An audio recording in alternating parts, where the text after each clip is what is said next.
describes an early use of scalpels, hooks, and clamps. Amazingly, its instructions are still obeyed in operating theaters today. Modern surgeons clean and stitch up wounds just as he recommended over 1,800 years before.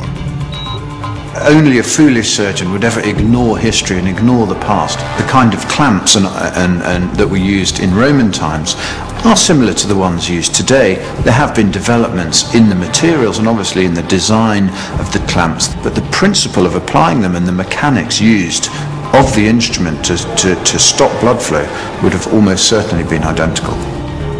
Celsus's 4 sins of inflammation, redness, heat, pain, and swelling, are still memorized by every modern surgeon. This patient will later make a full recovery, a recovery founded on Rome's battlefield medics.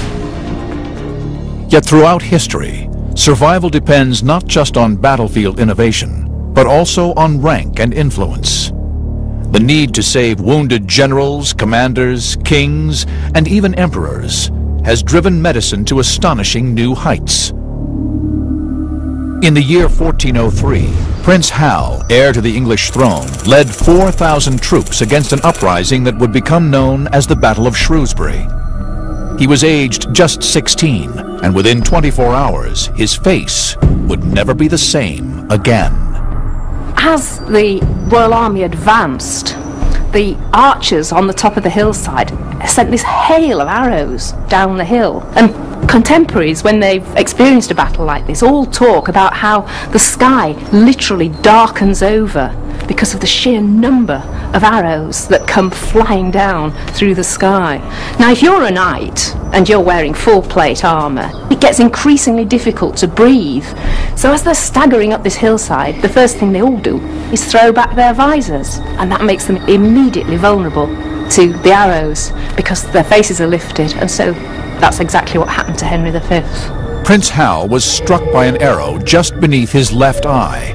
It penetrated 6 inches into the skull, leaving the prince fighting for his life. The extraordinary thing about the Battle of Shrewsbury is not just that Henry V got hit by this arrow, but that he didn't leave. He stayed on and he fought. This wretched arrow stuck in his face. At the Glasgow Digital Design Studio in Scotland, eminent neurosurgeon Ian Sabin has for the first time recreated this wound on a virtual Prince Hal. The arrowhead involved was a bodkin, which was designed to be armor-piercing, and as such would have punched its way through the tissues almost surgically.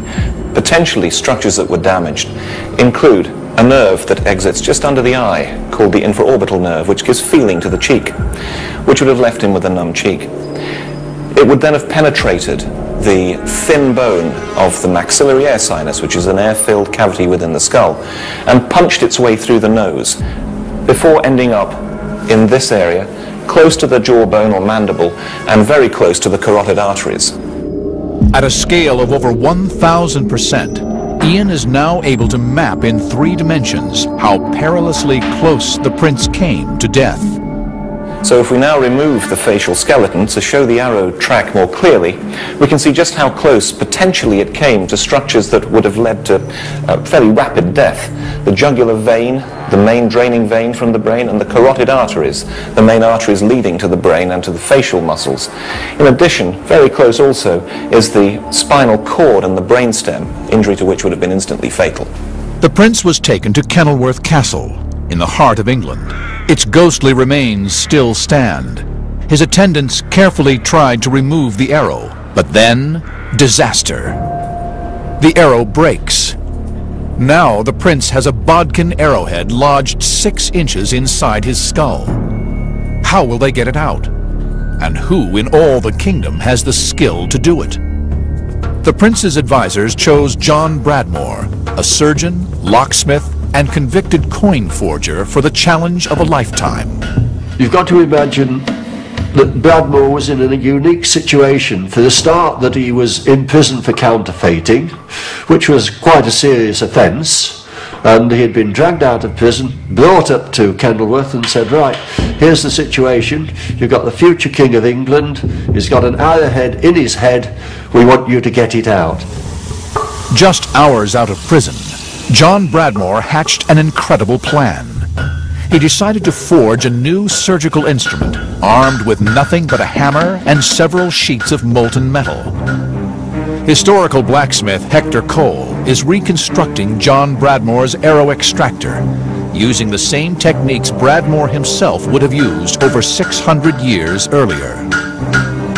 What John Bradmore would have had to have done first would to forge out the strip of metal to make the main body of the extractor, and I've done that, and I've thinned out the two ends so that they are the right thickness to be able to put the flutes in to make it into a half a cylinder at each end, because when the two come together they make a complete tube to enter the wound where the arrow went into Prince Henry's head. While John Bradmore worked, hour by hour, fever and infection pushed the prince ever closer to death.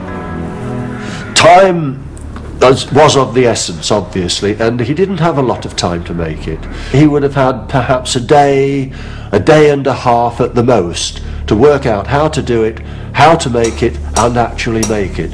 So he was under a tremendous amount of pressure. The arrow shaft had completely broken off inside the prince's skull. Fortunately, the remaining arrowhead was hollow, and this was to prove a crucial detail. This extractor has to enter through the wound, locate into the socket of the arrowhead, and the clever part of it is it expands inside the socket, so it's not going to do any more damage to the future King of England. It grips the arrowhead tight, and then a little bit of a wriggle and out it comes. 6 centuries after John Bradmore forged his instrument, the Ancient Discoveries team are putting it to the test. Using state-of-the-art virtual technology, they are going to recreate the operation that saved the English prince. The question is, how did the future king survive? July 1403. At Kenilworth Castle, the future King of England lay dying, with an arrow lodged 6 inches inside his skull. How he survived has remained a medical mystery for 6 centuries.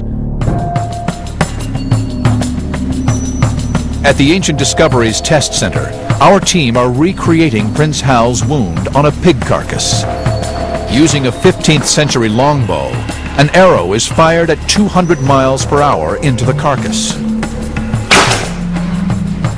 Now, top surgeon Mike Edwards is investigating how our extractor can be used to remove the arrowhead. This is a pig carcass we're dealing with, of course, but we've got to draw some similarities between this and a wound in a human being. This is a big problem to treat because it's in such deep tissue and I can't see the other side of it. What I have to think about is, if I'm going to take out this arrow, what structures are going to be in the way to stop me doing that? Because, especially in the face, there are vital structures that must not be damaged. Mike's challenge is made more difficult because we know that during surgery, the arrow shaft was broken off, leaving the iron arrowhead deep inside the 6-inch wound. Now, as you can see, we've taken out the shaft of the arrow, but there's no arrowhead on it. And of course, this must be buried within the wound. Now, John Bradmore knows that there's an arrowhead lodged in there somewhere and he's got to get it out. This is where we test whether or not this implement, made in 1403, is going to be able to take out this arrowhead. Over 600 years ago, Prince Hal would have had to endure his skull surgery without any form of anesthetic. The original account says that this wasn't a straightforward procedure. So I'm going to have to be lucky for it to work first time.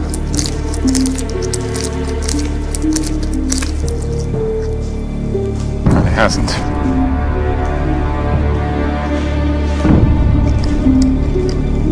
I think if I were doing this to Prince Hal right now as John Bradmore, my career would be on the line. Probably my head would be on the line. What I've got to do Let's just see whether I'm anywhere near the head of the arrow. Ah, I think that's it. Something's engaged. The question is,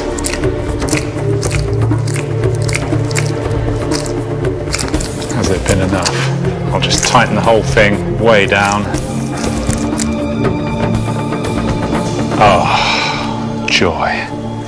Mike's success came only after much trial and error, and it thus poses a further riddle. How did the prince survive such an invasive procedure? To discover this, the team need the technology of the future to look inside Prince Hal's head. At the Glasgow Digital Design Studio in Scotland, groundbreaking virtual technology may yet crack the riddle of the prince who should never have become king. What we've done with Prince Hal has built a three-dimensional model, but in layers, if you will. We've started with outside tissues and worked in three-dimensionally. So we've been able to construct the brain, the skull, all the major systems that are inside our head, and actually understand very clearly where the arrowhead was actually lodged. The team are setting out to model the Prince Hal story in a 3D virtual space. Every real element is modeled to within 1/25th of an inch.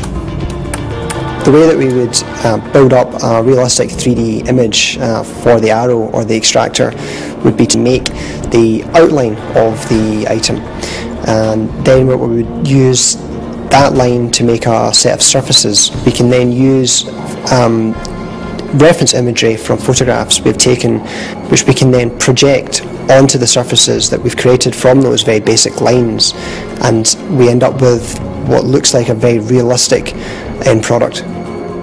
All of the virtual elements are now in place. Neurosurgeon Ian Sabin is about to carry out the first ever virtual operation on a historical figure ever attempted. We take away the skull and the muscle layer, please. Okay, we're going into layer selection mode. There you go. Ian is able to visualize the virtual prince using 3D glasses. Haptic glove technology then allows him to manipulate the prince in a virtual space. Arrow extractor, please. Okay, here's the extractor. The arrow took the only non-fatal trajectory available. It missed the central spinal cord, the brain stem, and the most vital blood vessel in the brain, the carotid artery. So using Bradmore's extractor, I'm going to pass it along the track that the arrow created, just able to locate it into the socket of the arrowhead, and it appears it's in the right place visually. I can now have a much closer look, which of course Bradmore couldn't do. We can rotate the head and see the tip, and then get a really close view. And that's a view that I've certainly never seen before. That's phenomenal. Just missed the carotid artery. He was that close to death. At this point, 600 years ago, the prince would have been feverish, his heart rate approaching 120 beats per minute. Removing the arrow would have been crucial. But first, Ian must ensure he is correct on the location of the arrowhead. We're just about to take the arrowhead out. There may be torrential bleeding. We'll need people ready to put pressure on the carotid artery if that happens. Have some packs ready and some vascular clamps.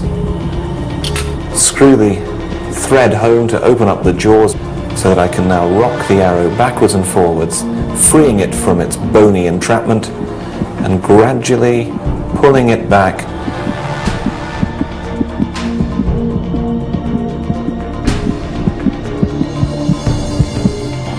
And out it comes. The virtual operation has proved a success. The prince has survived. The injury that Prince Hal received was horrendous, and actually he was incredibly lucky to survive. But we now can understand, using very advanced technology, how he was able to do that, what the surgeon of the time actually did. John Bradmore went on to become a celebrated surgeon, and was paid 10